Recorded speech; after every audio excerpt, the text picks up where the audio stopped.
Hello, everybody. Hope everybody's having a wonderful day. Just want to make a quick video here. I want to talk about featherweight and the greatest fighter of all time. I'm hearing a lot of people say, echoing Joe Rogan, that Max Holloway is the greatest 145-pounder of all time. Just want to make a video. I completely disagree with this comment. I think that Max is a phenomenal fighter. I think he's great. I love Max. I'm a huge fan. He's had some wonderful performances inside the octagon. But I don't think by any stretch of the means that he's the GOAT at 145. Some people would say that Conor's the GOAT at 145, which I would also absolutely disagree with. Conor has some good victories at 145, his best being against Aldo, who we'll get to in a minute. But Conor never once even defended that belt. He got the belt, he went up to 55, and he gave defenses of neither belt. So to me, defenses are a big part of being the greatest of all time. So I would say that Jose Aldo was the greatest of all time.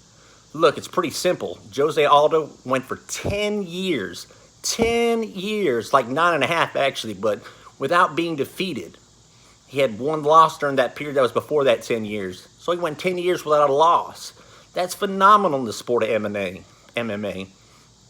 Also, if you count the WEC where he had 2 defenses and the UFC where he had 7 defenses, he has a total of 9 defenses at featherweight. Tell me, who comes close to that? Now, Max Holloway has what now? 2 defenses? He beats Jose and Frankie, and then people start claiming and heralding him as the greatest of all time. I'm going to completely disagree with that. You know, just because you beat somebody at the end of their career, I mean, Jose has a lot of miles on him, and so does Frankie. Both guys are frankly, especially older in age. They've been in the game a long time, been in a lot of wars, taken a lot of damage, and it catches up to you, and especially at the lightweights. The lightweight fighters seem to peak earlier. They peak much younger.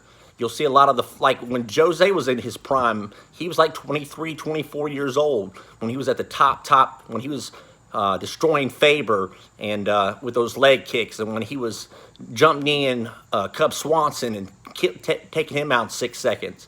He was a young guy, and he was phenomenal. He's still a great fighter. He's had a couple L's here, but he's fighting the top of the division and still in there competitive and having great matches. His last performance was a little flat, but you know, the guy's getting older and he's got all those miles on him. Some people feel like just because Max beat him that Max is the greatest of all time. This is ludicrous. By that, it seems like some of the younger fans are the ones heralding this, listening to Joe Rogan, jumping on that bandwagon, which I've jumped off of a long time ago. But by that rationale, you got anybody who beats one of the greatest fighters of all time becomes the greatest fighter of all time. That would say that, let's look at middleweight, Anderson Silva. I think how many title defenses did he have? 11? Something, it was in 9, 10, or 11. And then he got beat 2 times in a row by Chris Weidman. Is Chris Weidman now the greatest middleweight champion of all time? The greatest middleweight of all time? I would say absolutely not. Look at all the L's he's taken here lately into the level of competition. I mean, they've been high-level competition, but he's taken some L's one after another. I believe 4 in a row. Then he beat a welterweight and came back up. He's by no means even close anywhere that Anderson Silva has Anderson Silva's legacy. So that same rationale, you can't apply that to Max, the same thing to Max, just to Max Holloway, because it's the same outcome. Again, Max, phenomenal